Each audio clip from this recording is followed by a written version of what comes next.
This show is presented by the 323 Network. You can watch all your favorite 323 friends and shows on the 323 Network YouTube channel, follow us on all social media platforms at 323read, and support us as we continue to grow at patreon.com/323read. That's 323REID. All right.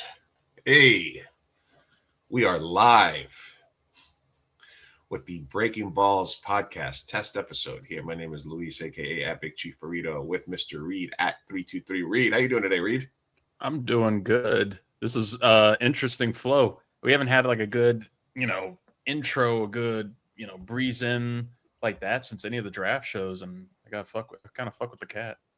Oh yeah, fucking that was my original. The original was always the cat, and then it turned into like adding something to the background until you couldn't see the back until it became the fucking smorgasbord of internet culture that you see today. But yeah, we've been talking about doing some more kind of niche content, and one of the things that we talked about was doing a live weekly show about reacting to stuff. And the concept of the Breaking Balls podcast is where news and culture clash, because it's all fun and games to say, hey, shut up and drivel. But there's an also element where culture and sports, and it'll be about sports, it'll be about culture, it'll be about media, it'll be about basically whatever the fuck we want. So if you do see this scrolling by your feed, easiest thing to do to support is hit the like, leave a comment, share it, let the algorithm know that you like it, and then others will also see it. So let's jump into it. And Mr. Reid, what is the things that you have on your mind that might specifically hit the nail on the head, almost too close to the stated message of the show? Well, I mean, We've got a lot to flow through, right? We have our whole topic sheet. We have Great American State Fair. We've got Go New York, Go New York, Go. It's just something like I can't get out of my head whenever I'm seeing you right here now too. But honestly, if we're talking about all these things, you say shut up and dribble. You're talking. That's a quote that hits hard for us. And you see my shirt right here, my Commander's shirt right now. I got a reason to be a hater this week. I got a reason for everything to flow through me. Jaxson Dart over in New York. If we're talking New York, I'm going to start there on the football side. I got to hit Jaxson Dart on the head here. Jaxson Dart. Villain unlocked. The second-year quarterback for the New York Giants, just going out of his way to put his political leanings on public showcase, and goes out to introduce the 45th and 47th president of the United States, Donald Trump, at his pep rally, which is basically all it is, a pep rally, and going out there to introduce him, set him up. And it's just something, it's already wild as it is that we're still doing pep rallies here when you got the presidency on lock and everything. I don't know why he needs to do a pep rally outside of, I guess, just feels good. Let everybody know, hey, everything's good. Things are good. We're going to the 250, all that. But to see we've seen athletes go out and support Trump, and you've seen athletes go out and support politicians in general over the years. But at a time where you have a president who I can't even say he's divisive anymore, when you look at polling and you look at these numbers, which shows that it's a heavy amount of negativity and dislike and disapproval towards Trump right now, you don't see current athletes, especially quarterbacks, going out and repping the political rally towel, going out for Trump, especially right now. This was kind of big with the Patriots back in the original run during 2016. Bill Belichick had a letter from Trump he read to the team, and it didn't go over well, and he had to have his assistant coach Brian Flores was the one to tell him, hey, this is not going over well in the locker room, and they didn't do it again. And Brady got his MAGA hat out of the locker that he was on public showcase, because as a quarterback, especially as the leader of your franchise, the face of the team, you are supposed to have some better judgment than to do something that could be any type of divisive, that could cause any type of rift in your locker room with your teammates. And Jaxson Dart did not have that. He didn't showcase that, and it went straight out of the way. And you saw it with Abdul Carter, the second year star defensive player, star linebacker there, just simply tweeting out, "Is this AI? Like, what are we doing?" And you knew What are that we talking about here? there's some trouble in the Giants locker room, and it gets blown up, probably more negatively towards Abdul Carter, but still, this was something brought on by the franchise quarterback in Jaxson Dart, and I think it's a very bad look for him. I think it's a bad look for the franchise. I think it's upsetting for the fan base to, this is a guy that does not have this job on lock. He's not locked into this, and you have a shitty season, this will come back. This will regurgitate back into the flow. People will be talking about it, and you're going to be questioning everything about Jaxson Dart's judgment and his ability to lead a team. But also, it just irritates me, and has irritated me all week, that sports and politics we've been told for a long time, since Colin Kaepernick was taking a knee before the anthem, hey, what Luis said, shut up and dribble. keep your politics out of my sports. But that doesn't apply now. That doesn't apply when, the president wants to insert himself into the Super Bowl. He wants to insert himself into the World Cup openings, at the FIFA rally. He wants to insert himself into a certain team's first finals appearance since 1989 with the NBA.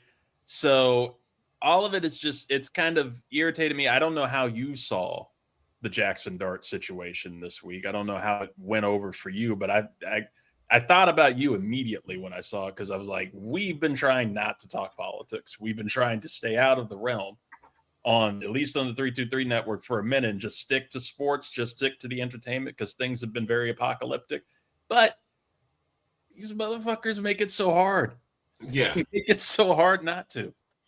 I think I think that, well, I think that the answer to trying not to talk about politics is to create a show that blends politics and sports. That's what we did. We steered into that curve. Yeah, even on Mi Gente show, we at some point had to take a step back and be like, let's, there's just so much bullshit that comes along with being outspoken, and there's a lot of people out there fighting the good fight, that it's not necessarily our position to always be, at the lead. You can let other people lead. You can kind of support other people that are out there. And there's tons of good people that are out there in terms of like opposition, this and that, everything that's going on in the world. When I saw the Jaxson Dart thing, it came across as earnest from his perspective, because he's a country bumpkin. The quarterback from Ole Miss likes Trump, is like, oh shit, ... water is wet, etc. But the double down on I didn't think blue-hairs watched the NFL, and that one, when that one was there, I was like, oh, this guy's just dumb. He's just very clueless. To be that clueless, to not understand that you're the quarterback of the New York Giants, most diverse city in the world. You have a socialist mayor that's trying to fix the city. You have a fan base that is literally the melting pot of America. You have a mix of like your old school, there's tons and tons and tons of Republicans in New York and New Jersey. But it's very short-sighted. It's very dumb. And you have a sport that's predominantly, black. And even though maybe there are, as we saw with the Jets, with Sauce and all these other players, there are pro-Trump black NFL players. It's not like there's probably a ton of them, because there are. But there's also, if you're looking specifically by race, I don't think that the support for Trump is huge in the African American community overall. So to be that short-sighted, to be that earnest, to be that dumb in making that statement and then doubling down, proves that that IQ matters, and that there is a reason that I think it's just it goes both ways. Like, I'm 100% okay with Jaxson Dart being the biggest Trump supporter that he is, but to put himself in position as a leader of the New York Giants and to put it out there without regard to how it's going to affect your teammates, and then to have to then address your teammates. What was that conversation like? Like, what did we say? What did he lead with? Well, I think part of the funniest thing is, and especially with the Giants, and like you said, I'll cover my bases here by saying I wouldn't really want my quarterback jumping into the political fray whatsoever. Obviously, if you're fighting, like the thing with Colin Kaepernick to me was he wasn't making some type of huge Democratic or Republican stand or anything like that by doing the kneeling. The kneeling in the entire protest with the anthem was simply, hey, police are beating up on black people.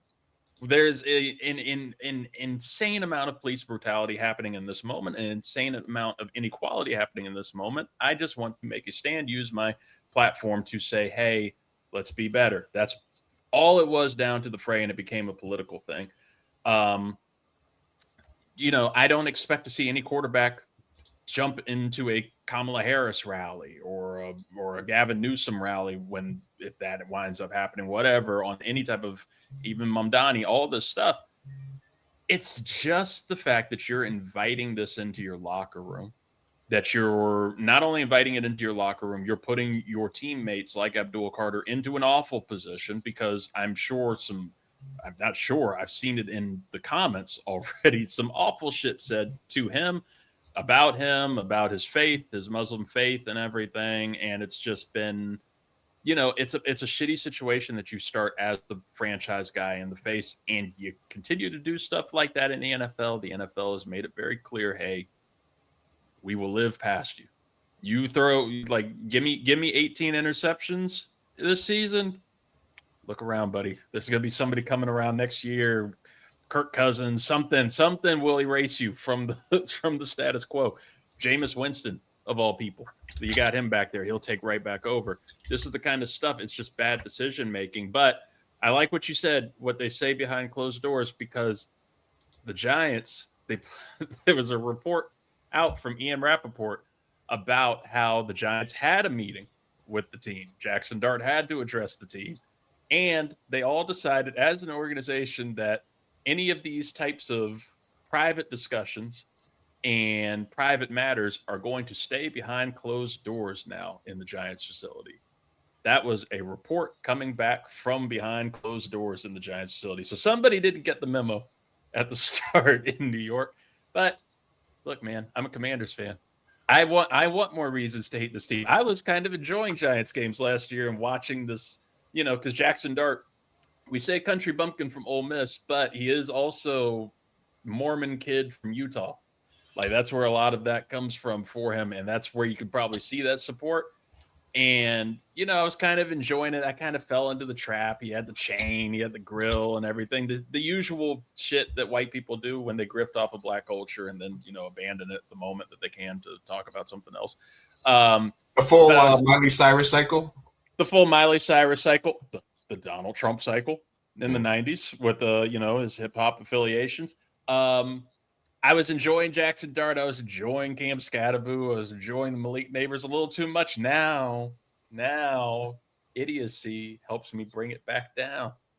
You're down back. I can watch you get the shit knocked out of you by Dallas happily on week 1 on Sunday night. Close for me.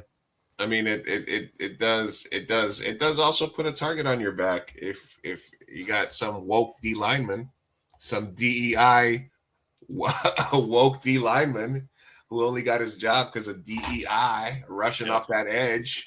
You know what I mean? Although it's going to put him in good position against the 49ers, I think, in like week 13. Nick Bosa's coming off the edge. He's going to go a little slower. Take it easy. You know what? Yeah. So Jaxson Dart, man, Maybe he should play cornerback. Bring it back. Take one for the team. Yeah. I don't know, man. I think that it's to be expected that that something like this was going to happen. But if you're going to be like, stop getting mad, then please, when a tennis player makes a stand, when Colin Kaepernick does the thing, when the next person does a protest, then you gotta give them some grace. I'm all for letting him be a Trump advocate. I'm okay. Listen, I eat Chick-fil-A. I don't want to know what your politics are. If I can avoid knowing your politics and just treat you as a human, I'm much happier to just deal with you as a football player and figure out what round of the fantasy football draft I'm going to draft you in as a backup. I'm not really, worried about that. But if you're going to be brave enough to talk to politics, if you're going to be, do the YMCA when you're Team USMT and when you score a goal but then you're going to tell somebody to shut up and dribble when it's on the other end, then you got to, we try to call balls and strikes over here. So what's good for the goose is good for the MAGA gander. So I don't know. I can't disagree with you at all on that. I'm for people using their mic and using their spotlight to, bring, if they think something is that important to bring to a cause, go ahead. If you're gonna say idiotic shit, I'm happy to know it too. If you're gonna support idiotic shit, I want to know that. Just like you said, allow everybody that same level of grace. We're living in the idiocracy timeline, right? Don't say, hey, he's allowed to support who he wants, but then you're losing your shit on Steve Kerr when he's talking about, some type of or Popovich or something like that. You know what I mean? Like, right. I want to hear everybody. I think that's what's missing in this country is the art of conversation and being able to have a dialogue about whatever on both sides. Instead, it's become very much, so echo chamber heavy that nobody wants to hear from either side what they're thinking. I would like to know. That's all I want somebody to ask Jaxson Dart is, that's cool. Why do you support him? What is it about him that you're all wide. All right, let's move on from Jaxson Dart and that topic on that note. We can clip that. All right. I did want to bring up, let's go ahead and jump into the Knicks talk because obviously we thought we were going to have a little extra time to talk Knicks as I rock the Pat Ewing. Play the music. Go New York, go New York, go. Go New York, go New York, go. Demolishing the Cavaliers 4-0. Not even a gentleman's sweep. I was being kind. I said Knicks in 5. Not even a gentleman's sweep. Just a straight back-to-back sweeps. But, Reid, the important thing is analytically, they're going to Game 7. Analytically, there's a Game 7 tomorrow night for the Knicks and the Cavs, analytically speaking. So I think I had brought this up when we were talking about like game theory optimal as like, are the Thunder like playing like the meta? Are they the meta of a basketball team right now? And I was talking about GTO, which means that in theory, because what he said is a very GTO analytics driven thought process about not being results oriented. Now, being results oriented is something that you can use as a poker player because there's going to be times when you make the correct decision in a play, but the outcome is that you lose. But the theory is that if you make those correct decisions over the long term, you're going to end up making money. So not being results oriented is a positive when you're doing GTO and long-term strategy. It might even be a positive over the terms of an 82 game season or 162 game season or an 18 game season, whatever it is.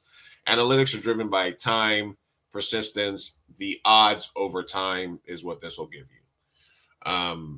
And that's why as a poker player, you might be losing, but you're like, I'm trying not to be results oriented. I'm trying to kind of just make good plays and play the right way.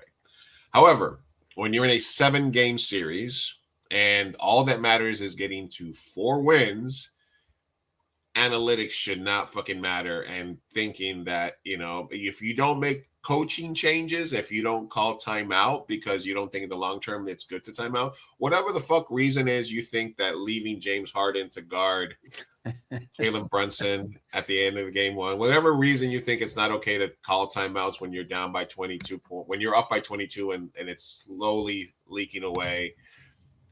Whatever you think about not getting on your team, about just lagging, not getting back on defense by the Knicks, then you're just doing a disservice to your organization by thinking about analytics in that way. There's no smart way. I understand analytics is a part of all the sports and it's going to be there, but when you're saying you're trying not to be results oriented in a 7-game series, that is just simply idiotic. It's just stupid. It's just stupid to say that. It's stupid to say you're a better team when you got swept 4-0 if you're James Harden, It's just dumb. So I think that yes, they made a mistake in not closing out their previous game 6s, but is that poor coaching? Were they just being results oriented? What was that about? And you can't get mad at the teams that the Knicks play. Same reason that we didn't get mad at Indiana when they played the Knicks last year with a gimpy OG and a gimpy Brunson, But this year's Knicks, who we went over the actual concrete numbers, played hundreds of less minutes than they did the year before. Their minutes per average went down for everybody across the board, except for the players that are doing more. And this is a rested Knicks team, although we just got news that Mitchell Robinson, at 32% free throw shooter, broke his pinky, will play, but it hopefully won't affect his 32% free throw percentage. Maybe this will finally push him to embrace the grandma style free throws and bring it back. So I think this well-rested Knicks team, any Knicks fan would have gone and said, yeah, you're going to blow out. You're going to go in rusty, but you're going to go in with the entire team healthy. The entire team is healthy. OG, by the end of the Cavs here, by game 4, he was back to himself. Mitch has a broken pinky, but everybody else is at full strength. And OKC or San Antonio is going to have a real battle in front of them, because I don't think there's anybody else playing better than the Knicks right now. So as a Knicks fan, insanely. And then OKC, it wasn't like they had a cakewalk against Indiana last year. No. There was some times in that series where people were like, what's going on here? You know what I mean? And so OKC is probably the best team in the league, and a team that's never made the playoffs is giving them fucking 4 right now, So but as a honorary Knicks fan, until you figure out what your first round pick is going to be this year, what were your thoughts? It was almost the same thoughts as when, what we talked about last week when they went up against Philly. I didn't expect their series to be done by this point, by like already that we're into this. And, I'll carry on with what you said about Cleveland and, their coach, Kenny Atkinson, talking about analytically, we should be 3-1, all this stuff. It was just nothing but loser talk and loser behavior from Cleveland.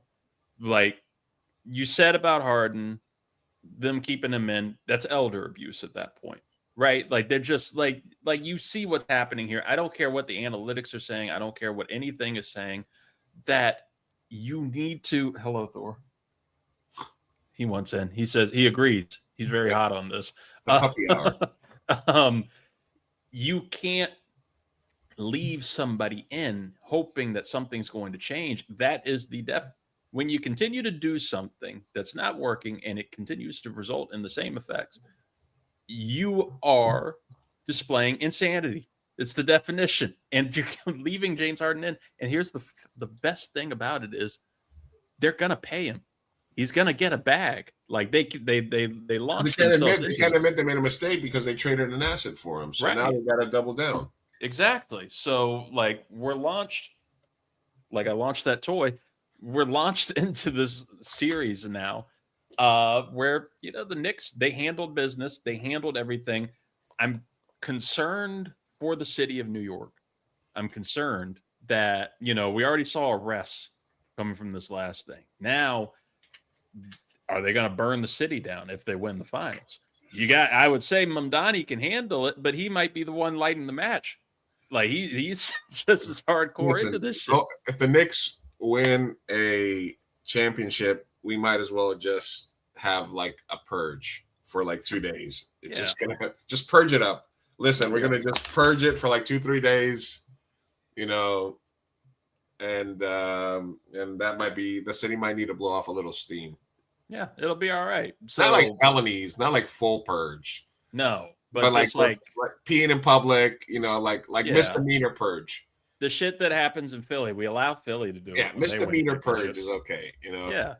I would just say with we're talking about this series now of who are the Knicks going to go up against? A very well rested Knicks team. Who are they going to be going up against from this long series between the Thunder and the Spurs? And I'll throw in this for you. We're talking about how the Cavs got punked in this series and how they were acting in this. If OKC, which I do agree with you, I believe that they're the best overall team in the league still, the reigning champs. I believe the Spurs might be the more talented overall team against them, but in terms of having their shit together, having a plan, keeping cool, I would say it's the Thunder. However, Game 6 against the Spurs, you watch that team, a championship team with a 2-time reigning MVP, just get punked by this young Spurs team. You allow babyface Carter Bryant, the rookie, to come in there and knock the hell out of the reigning MVP and Shai Gilgeous-Alexander. You knock him on the floor. They reviewed it to see if it was a flagrant foul. They ultimately said not a flagrant. But, bro, the Spurs came out there and said, hey, you want to do all this flopping? We're not going to allow you to flop. We'll put you on the ground. We'll give you your foul, but you're going to earn these fouls now. And they just got punked all night. Chet Holmgren, just a punk. Just you can't let Vassell, you can't have people just grabbing your shit and just rocking you, and you're not going to do anything about it. The Spurs came in with an attitude, and I don't know who the enforcer might be on the Knicks. You'll know that better than me. Who's somebody that can come in like Vassell did last night, like Carter Bryant did, that can come in and just make a statement against SGA or whoever at the time. But if none of the players do, bro, Thunder are going to go into the Mecca. They're going to go into MSG and get punked by those fans. Like, that's going to be an overwhelming experience in Madison Square Garden. I would assume probably games 3 or 4 if it's against the Thunder, where, Reggie Miller said that the Knicks are going to be the overwhelming favorite no matter who they go against. And he had to walk that back the next day and say, it was like, nah, I guess he saw the DraftKings odds. And I was like, no, I meant for the fans. And no matter what, Thunder or Spurs, whoever goes here, the atmosphere that New York is going to have, the atmosphere and the attitude that the fans are going to bring to this team, it's going to be an awesome experience. I can't tell you, as an honorary Knicks fan, as a host on W323 in California and VA, the hype that I have for you and the excitement that I have for you and Knicks fans all over for this, as everybody says Knicks fans are annoying, but I like it. This is going to be an awesome time. I'm rooting hard for you, and going from this series that we have in the West, I would like to see you all against either. I think it's going to be a fair battle against either way. But this is a curious question for you. Who do you think would give the most legitimacy to the Knicks to beat? If the Knicks had to beat one of these two teams, it's against the reigning champs, right? OKC, yeah. OKC. Well, I think no matter what, if it's OKC and the Knicks beat OKC, they will say it's a beat-up OKC team. They'll be like, hey, they went to the finals last year. SGA was 2-time MVP, and then they started wearing down. They got a little hurt towards the end. 7-game series. Yeah, and it's 7-game series. They were rested. They got a 7-game series, and then that would be where they could cry about it. But I think it still would be more legit. I think that since we already beat the Spurs this year, As a Knicks fan, I would prefer to play the Spurs just to get back at them for 99. And the Spurs Knicks Part 2, Electric Boogaloo. Either way, but I think OKC would scare me a little bit more just because. But then you see what they did with Indiana. You see what they're struggling with the Spurs. I am cautiously super Austin.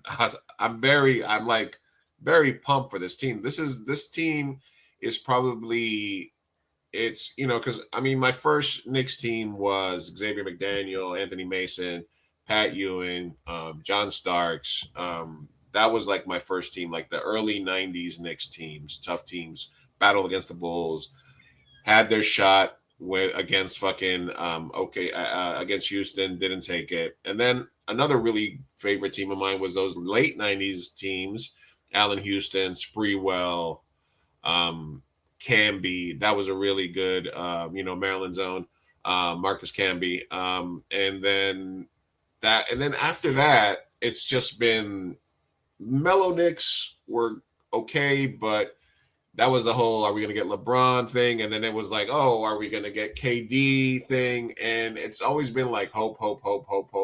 So after the 99 teams, all the other Knicks teams between 1999 and like the last couple, the Tibbs years sort of blend together.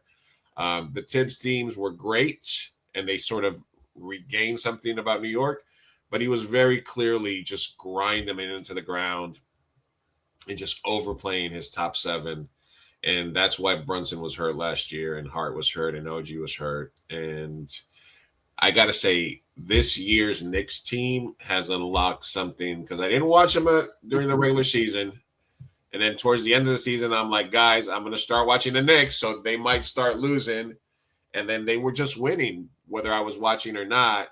And then midway through the Atlanta series, when they started going on the run, I've been watching every game.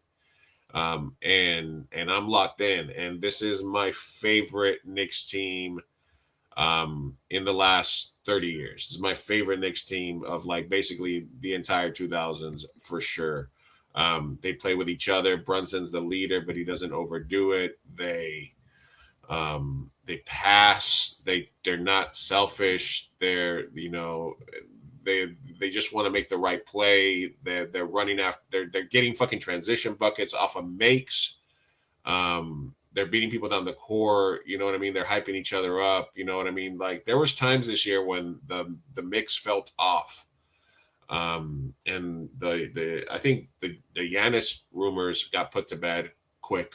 Yeah. You know, like you had your chance. You know, Giannis, you could have forced your way there last year.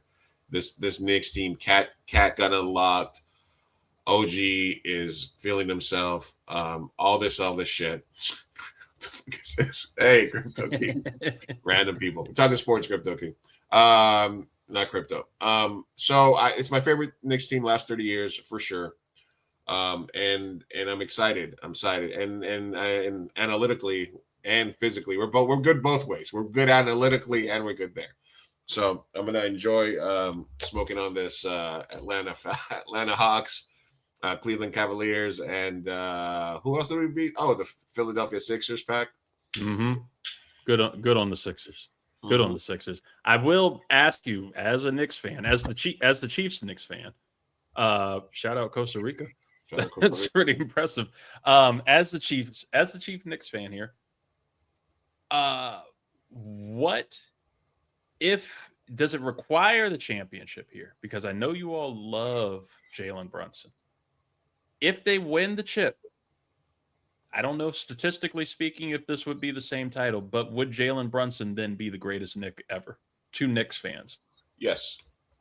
Because he's the everyman. Yes, 100%. He wins the title this year. He goes past Ewing. He goes past Melo. He's already past Melo.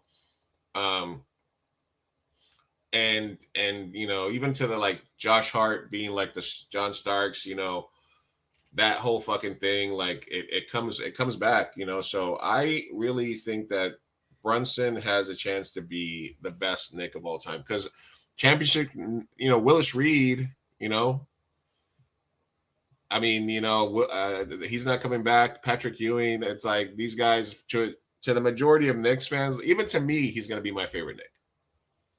You know, Pat Ewing, John Starks, Charles Oakley, Allen Houston, Spreewell, all those Josh are Hart. Josh Hart, you know. But I'm gonna tell you right now, man, Landry Shamet, fucking out of nowhere, just like 11 out of 12 for threes in a fucking series, shooting 90% from threes, like playing fucking hard defense on Harden and fucking Mitchell. Like these guys are looking like fucking Zoran out there. It looks like your cousin too. You look like you and Landry. You could probably share a gene in there. All these things are happening, and I think it's an easy conversation. I mean, sure, there's gonna be some old head be like, nah, Pat Ewing, John Starks, Charles Oakley, greatest Knicks of all time. You know what I mean? But no, that's the same reason Mark Messier is one of the legends of the Rangers. He brought the Rangers a chip after 54 fucking years. Whoever wins the championship, this is my thought this is the reason why in my mind I thought LeBron and KD, because they know ball, would eventually realize one championship in New York is worth 5 anywhere else. The person who brings a championship to the New York Knicks for the first time in 50 fucking years is going to be worth more than winning 3 in Miami, 1 in Cleveland, and 1 in LA. 1 in New York is worth more than all of those. KD. 1 in New York would have been worth more than 3 in Golden State, 1 in OKC. 1 in New York is worth 5 anywhere else. And so I have no problem saying Jalen Brunson is going to be the greatest Knicks of all time. He might be in the conversation for top 3 right now. And this is already my favorite Knicks team probably ever. I mean, obviously your childhood team is always going to be there. I have the Pat Ewing jersey. I have the Pat Ewing shirt. You know what I mean? I have the John Starks poster behind me. So obviously that early 90s New York Knicks team is where I love basketball and became a Knicks fan. That's always going to be number 1. But other than them, this is the best Knicks team I've ever seen play and the best Knicks basketball I've ever seen. Where I'm like, no, it's not just grit and last second shot. It's actually their technique. It's actually their coaching. It's actually their movement. It's actually like they're playing the right way. So, yeah. And you know what? You brought up that about LeBron and KD. And I will say this because you always want your hot takes. You want your clippable moments. LeBron James, Kevin Durant, cowards, idiots for never joining the Knicks because I got respect for Knicks fans or for Knicks players, right? Because I see the reason, as you said, winning a chip in New York, bringing that first ring back in decades is worth 5. You're 100% right. It's worth 5 compared to anything that KD did in Golden State, what he could have done in OKC, what he could have done in Brooklyn, which I still think he was supposed to go to the Knicks and went to the wrong place. And he was just like, I thought, I'll just stay here. And the same with LeBron. LeBron went to the Lakers. Obviously, that's a legacy team, the legacy franchise that you're going to go to. But no matter who you are, unless you're shattering records like crazy, we've already said this about LeBron. You're not going into that top 5 of all-time Lakers. You're going to be an honorable mention because it's so stacked with absolute legends there and absolute legends of that fan base. So it's going to be hard regardless, even if you win a championship, which you did, and it was a bubble one. So you're already kind of iffy there. But KD, scared money because you don't want to deal, and it's the same for all of them. They don't want to deal with the media. Because if you're losing, you don't get that ring. Yeah, obviously that New York. And for KD in particular, his boy was in his ear and told him that. Because 100%. His manager, business partner, lifelong Knicks fan, he had to sit down and explain this to him at some point. Same fucking thing I said now. That I 100% know he talked to KD and said this would. And the minute I thought that of KD was when he hit those shots at the Rooker that year, and then he got mobbed. And I'm like, he's got to understand what being a baller in New York would mean if he ever put on the fucking, but no, they didn't want it. They didn't want WFAN all on their ass. Bet your ass that if the Knicks lose in the finals, that they're going to be trying. They're both of the bum asses at right now that they're in their almost 40. they're going to be trying to get to New York this summer. Both. And Katie never came to the Wizards, so I don't mind. He never came home. I don't mind calling him coward now. Katie stands for coward with a K. Speaking of the Wizards, give me the top 5. Give me the starting all-time 5 for the Wizards. Jeez. All-time starting 5. All right, we got Porzingis at the 4. Who else? Yeah. I mean, let's lock that one in right now. Other than that, I mean, you almost have to go positionless with the Wizards on that and everything. Sure. I think, like, obviously John Wall is going to go. I guess point guard. He'll be my beat. Yeah, you're going to go there. I mean, Wes Unseld at center. I'm going to put him at center there. Le Boulay, yes. What am I doing with Gilbert's there for the locker room presence. Gilbert's there for weaponry. You're going to put Jordan at the 4. Yes. Yeah, because why not? Yeah. I'll put. I'm going to give you that one. I'm going to give you a little layup. You're going to put Jordan at the 4. Earl the Pearl. Huh? I'll probably go Earl Monroe. Earl Monroe. Pearl? Yeah. At the 3? Yeah. Okay, so you got Jordan Unseld, and then you got Jordan Wall and Gilbert. Wall and Gilbert. Yeah, I'm fine with it. I don't want Bradley Beal anywhere near it. I don't want him. Bad culture fit. Can't have him around. Beal, my God. I mean, he did put up numbers though. I like the run. Oh man, that's a top 5 I need to put together sometime. Top 5 one-year wonders with the Wizards, because I love the Russell Westbrook year. That was a fun year. Paul Pierce. We had 1 year of Paul Pierce that was magical. Paul Pierce. It was magical. I love that. I don't know why we let him go, because he was great that year. He put up some. He could not. Maybe he didn't do shit. Paul Pierce retired a Wizard.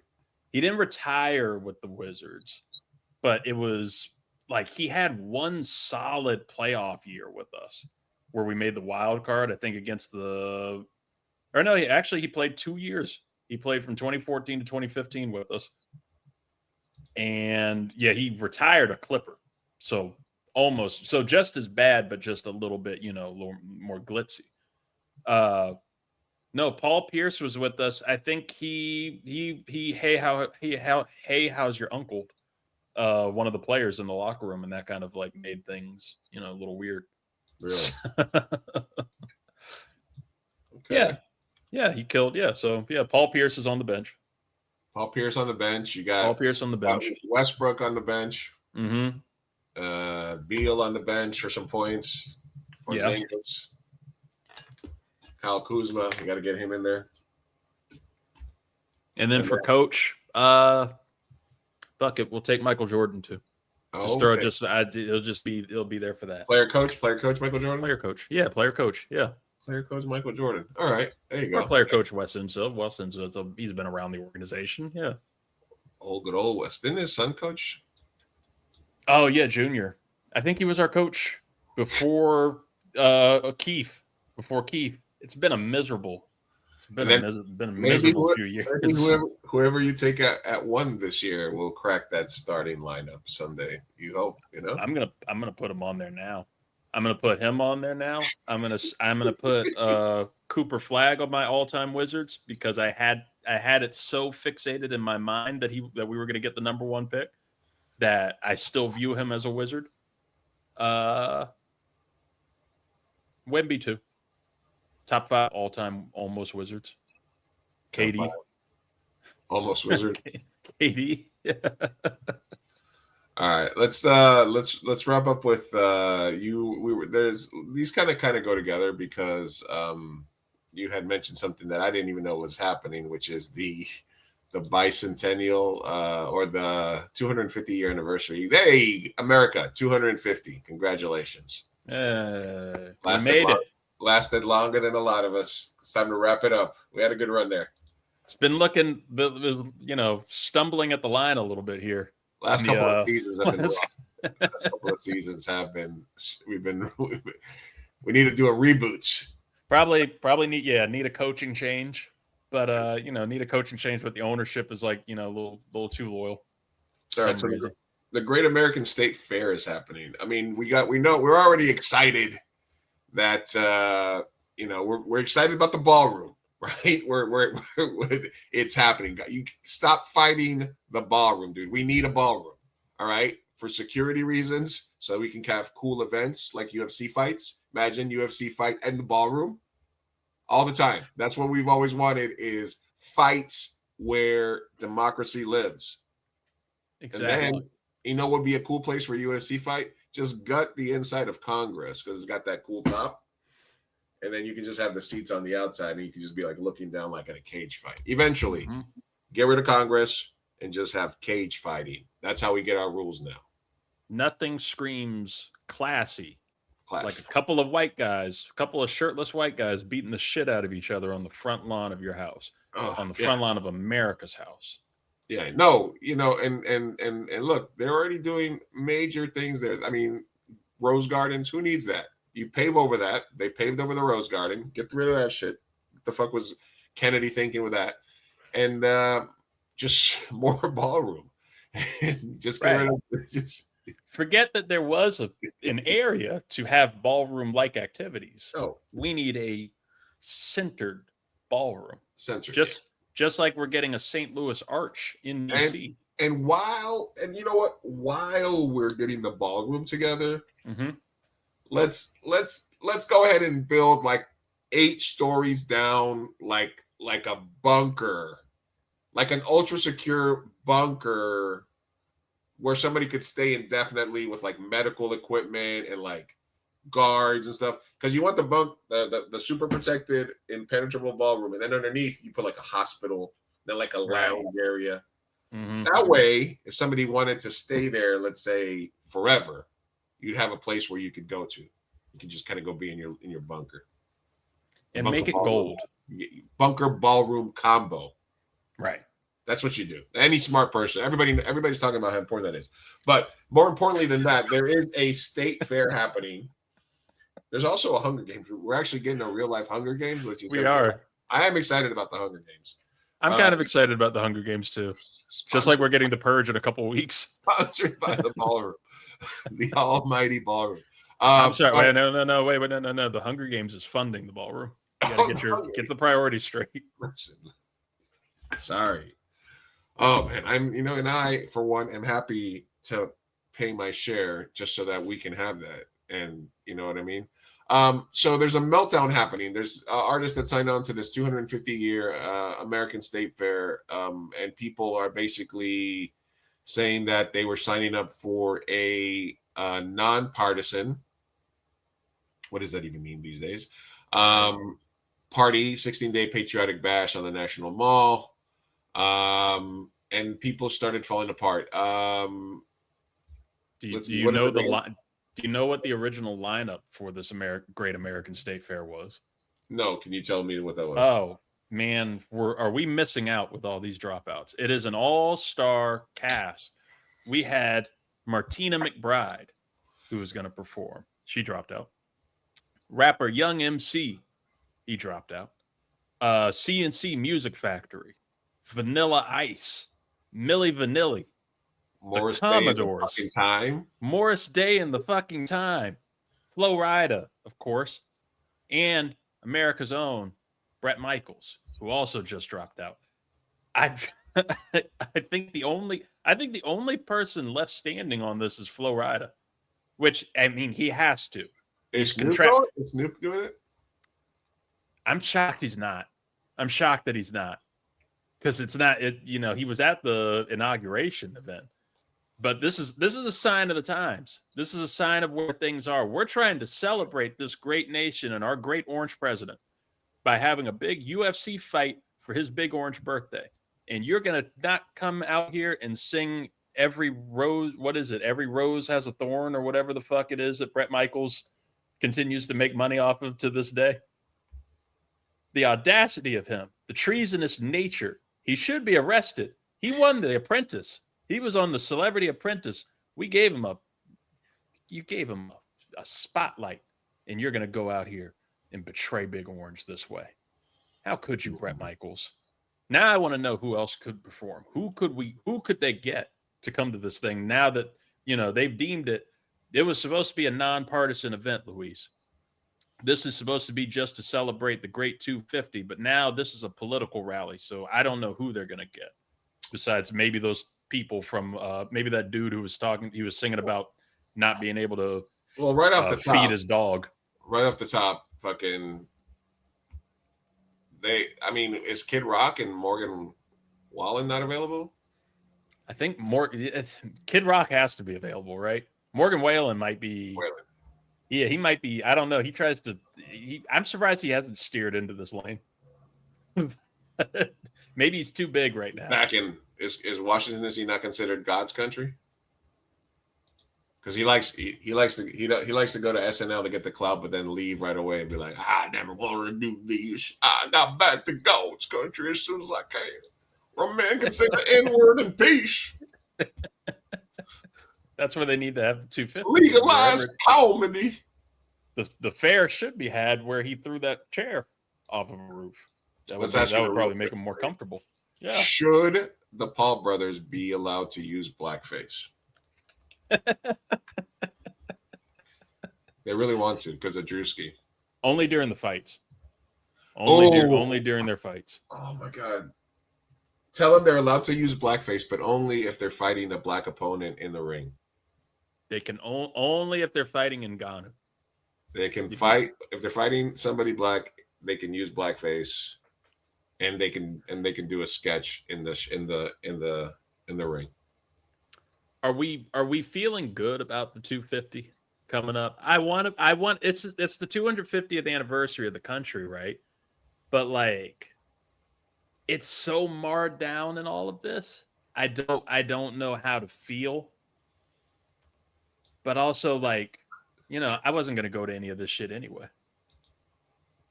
Yeah, I think that it's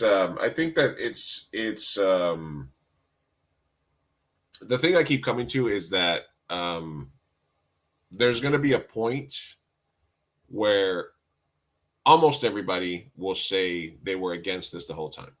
Mm-hmm. That's how history books will. Yeah.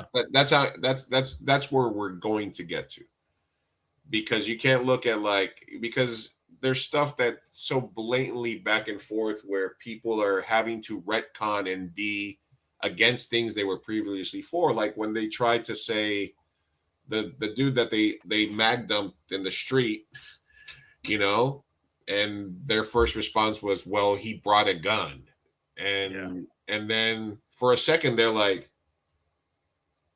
God damn, he brought what? But then they've always been like, yeah, you're allowed to have guns. So that broke their brain for a minute. So that's a test of making sure, like, wait, do you love me so much that you will change what you previously thought because it's not what I want in this second? I might want that again next month, but right now I need you to fucking forget that thing you had that was a principle because it's in this situation and it's us, So everybody in that situation is going to at some point have to come to their own arrangement with themselves about when they're going to realize, what's going on. So we're in a point right now where people are being tested, and little by little they will fall off. Right, it's going to take somebody huge or something big to happen for like a major people to fall off. But they test it, they'll try to disagree with some shit, or they'll try to go out on their own. And then what happens? You have a situation like the senator in Tennessee, Massey, who agrees with MAGA 99.9% on everything, right? Yep. 99.9%. But he disagreed with them on the Epstein files and Israel. And they said, you know what? We're going to spend more money than anybody has ever spent on a primary campaign, not even an actual campaign, on a primary, to put in a guy that nobody went to his rallies, never went anywhere, never spoke to somebody, but is pro-Israel. And so those we're in a part of history right now where we're having this AI discussion that we'll probably save for another time, where the end game of a capitalist society is money, more money. So the reason that we're having these issues with AI and AI replacing jobs, AI replacing podcasters, AI replacing actors, artists, all these things makes you wonder, what's the plan for us? What are we supposed to do? If we're not supposed to be hanging out doing the work or doing the art, what are we supposed to do? But that's what happens when you have a society built on, when people are making these decisions about what's the type of stuff we should invent. It's always about what's the type of stuff we should invent that's going to make us money. And what's going to make them money is AI. What's going to make them money is all this other bullshit, right? So we're in that point in history. But so we got to really figure out what we want to do. We're at an inflection point right now. You know, we're in a weird time. So to bring it back to celebrating the 250, I still celebrate the ideals of America. I still at its core believe that it is, even though it might have been founded with a lot of misery and stuff like that, I still believe that the ideals of a country that's a melting pot is beautiful. And I try to live my life by what it would mean. But I understand that for people who are going to be apprehensive about celebrating it or participating or being too like gung-ho about it right now, it's you know, maybe it's a time to just kind of be more reflective, I guess. But they're still going to have to put on that show, because the only way to stay, you know, number one rule about power, stay in power, right? So if you have to pretend, you have to keep putting that front up there, you know. And you know what, just as we're closing this out and to go roundabout, I'm going to give you a little bit of peace, because I know we'll talk about AI our next go around, but that fear you have of us getting replaced, we can't be replaced, because nobody else, AI is not going to give you the use of Kevin Durant's initials, KD for coward, and it's not going to give you the visual image. I mean, it could now, but it's not going to come up with the idea, the visual image of Jaxson Dart at the Great American State Fair, rapping the entirety of Nas's Illmatic from memory. That's your next performance. I've got that in a gold-plated number 6 jersey. Wait. That's what's happening next. That's what I've got. That's the idea I just submitted to whitehouse.gov. Oh, fuck yeah. Yeah, no, do it. Yep, him and Flo Rida. I don't know who's the headliner. Look, but I guess what we're trying to say is we'll perform at the 250 if you give us money. We'll do a live podcast from the lawn. We'll say at the start of the episode, hey, we thought this was nonpartisan, but we're here now. Listen, we're not. I know it's hard to believe, but I try to call balls and strikes when I talk politics in terms of just policies. All I care about is policies. In California right now, they're pissed off because the progressive candidate happens to be a billionaire, and they're like, "How can this billionaire be for us?" I'm like, progressive policies are progressive policies, no matter who's stating it. If there was a Republican that was presenting progressive policies, you could be behind it, because it's about the policy. It's not about the politician for me. It's about what the policy is going to do. So I don't care if it's a billionaire or a poor person, AOC, Bernie, Tom Steyer. If their proposals of policy is good, progressive, then I'm happy for it. So, you know. In the meantime, I'll be celebrating the 250 with Crypto King in Costa Rica. I listen. We might be podcasting for Costa Rica at some point. If he's the Crypto King, he'll fund the whole thing. We'll have our own ballroom. All right, let me see if I have an outro for us here for the video, because we are doing this on the fly. We will have custom graphics and bullshit at some point. We'll have a background you know. This is a test. Thank you for Crypto King for stopping by. Shout out Crypto King 8141 for coming through. As Luis said, like, this is a test. As we get everything, you know, as we're crossing over more between the 323 network and 2 a.m. Burrito Productions, you'll be seeing plenty of different things from the 323, from Mi Gente show, all types of stuff, you know, all types of new shows. We'll be getting some experimentation with T-Ball, the sports gossip show this weekend. There's going to be a lot of stuff, some live streams, more live stuff Monday mornings, hopefully, to recap sports on the weekends. Yeah, this has been fun. All right. Well, let's sign off, and I'll do a little thing here, and bada boom, we'll do better next time, guys. Peace out. Peace.